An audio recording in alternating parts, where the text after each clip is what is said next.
Ben trobats a Sintonitza Europa.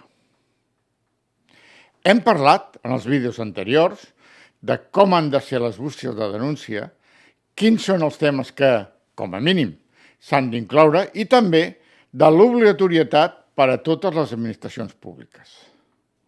Totes les empreses de més de 50 treballadors i totes aquelles altres que, si bé no arriben a aquest nombre de treballadors, estan subjectes a alguna normativa especial com el blanqueig de capitals.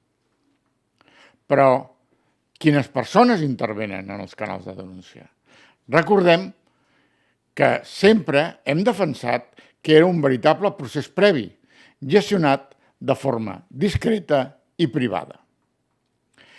La primera figura que trobem és la de la Directiva 2019/1937 en la figura de l'alertador o denunciant, mala traducció de l'anglès de la paraula whistleblowers, el que toca el xiulet o dona l'alarma, perquè és qui efectua la denúncia.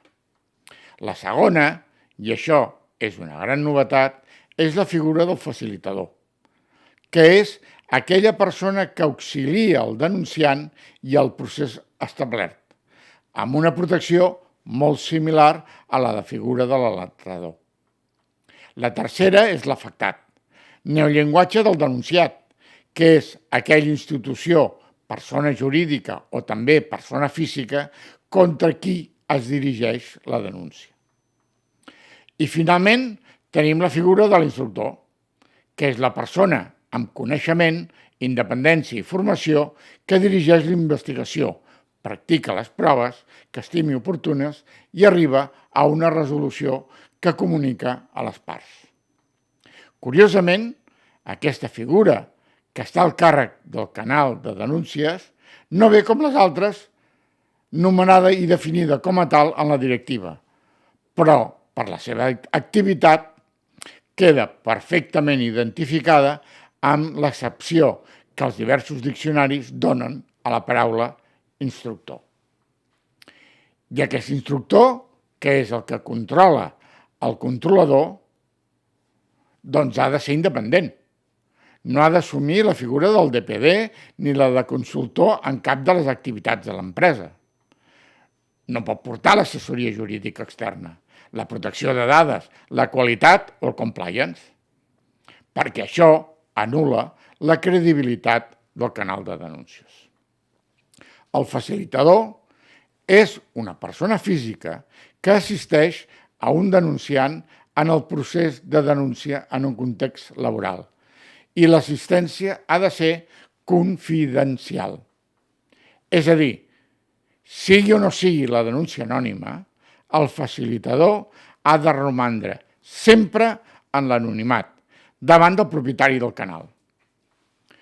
De la forma en què s'estableixi aquesta confidencialitat, és responsable l'instructor, qui rep, tramita i segueix la denúncia, és a dir, instrueix el procediment. El denunciant és una persona física que comunica o revela públicament la informació sobre infraccions obtingudes en el context de les seves activitats. La pròpia directiva estableix el concepte d'activitat laboral d'una manera absolutament extensiva, aconseguint fins i tot que l'univers de la denúncia s'ampliï a qualsevol tipus de prestació de serveis. El denunciant, i això també és nou, té la facultat de triar el canal més adequat perquè la seva denúncia es tramiti de la manera que ell pensa que s'ha de tramitar.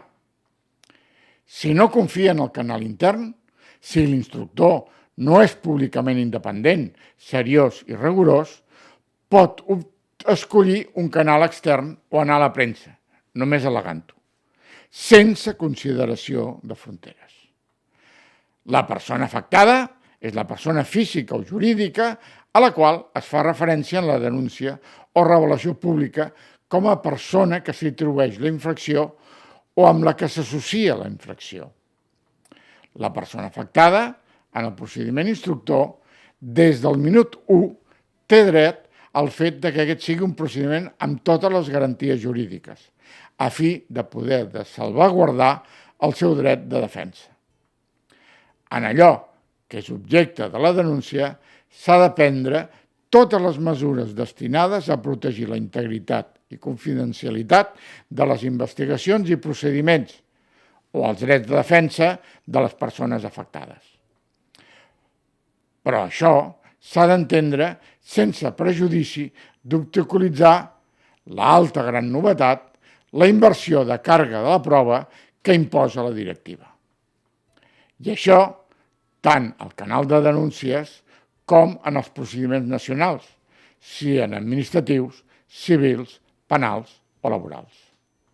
La directiva no deixa de protegir aquestes informacions que o bé siguin incomplertes o bé siguin errònies, però que es poguessin haver presentat amb la convicció de que eren correctes.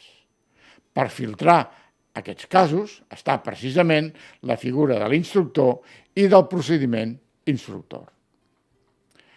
Europa ens dona nous noms, nous procediments a velles activitats. Si el vídeo el consideres interessant, s'agraeix que subscriguis al canal i que activis la campaneta. Espero les teves opinions. Bona tarda.